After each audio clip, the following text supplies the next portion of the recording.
It-tlet sptarijiet ta' St. Luke's, Karen Grek u l-Isptar Ġenerali ta' Għawdex sejna ta' lura l-poplu Malti u Għawċi Borni mill-qorti wara li l-imħallef Francesco De Pasquale sab li l-qorti manda l-ebda dubju li Vitals Global Healthcare illum Steward Malta nataw konċessjoni b'riżultat ta' ġiru gideb intiżi sabiex jikkorrompu l-ħsieb għal gwadan tagħhom. Dan ħareġ il-ġimgħa nofsinhar fil-qorti wara li 5 snin ilu id-deputat nazzjonalista Adrian Delija fetaħ kawża sabiex jintrodu lura l-isptarijiet lill-poplu Malti u Għawċi.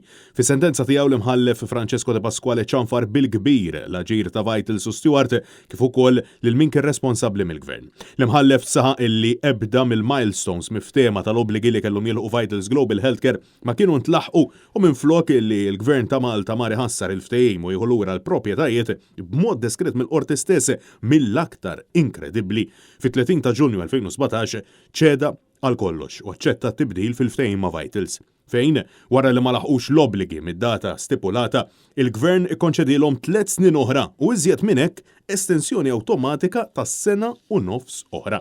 Hawnhekk il-qorti saħqet li tinsab tas-sew imħasba dwar din id-deċiżjoni tal-gvern, kemm filwaqt li l-qorti insistiet li kienet mingħajr ebda loġika kif minkejja li Konrad Mizzi ma kienx għadu Ministru għas-Saħħa kien xorta waħda tieħu ħsibqu dawn il-materji. Filwaqt li l-imħallef sqar li l-qorti tinsab perplessa bil-provi li Stewart ġabu qudiema evidenza li suppost uriet it-titjib li jagħmlu fl-isptarijiet. Il-qorti saħqet li l-ftehim li ntlaħaq bejn Vitals illum Stewart Healthcare u l-gvern ma jirriflettux li kienu fl-interessi tal-poplu Malti u Għawċi. L-imħallef Francesco De Pasquale saħaq li Vitals wettqu aġir fraudolenti u messa nxena biex jimmanipolaw lill-gvern u jieħdu vantaġġ minn MOU illi ntlaħaq mal-gvern lura fl-2014 minn wara dar il-poplu. Il-qorti preċiżat tajt li għal xi raġuni l-gvern Malti għamel tajjeb għad-djun ta' Stewart Healthcare kif ukoll il-gvern assumu fuq penali ta' 100 miljun euro dovuta lil Stewart jekk il-konċessjoni tiġi nulla.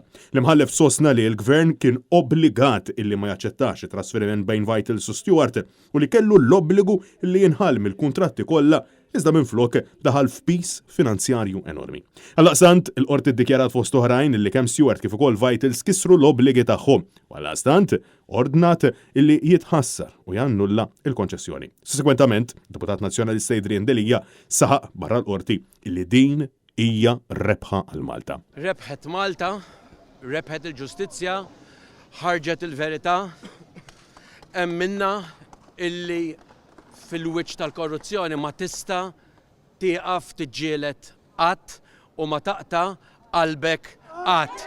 Din Malta tagħna, din Malta li rridu. Francesco Catania, għal Net News.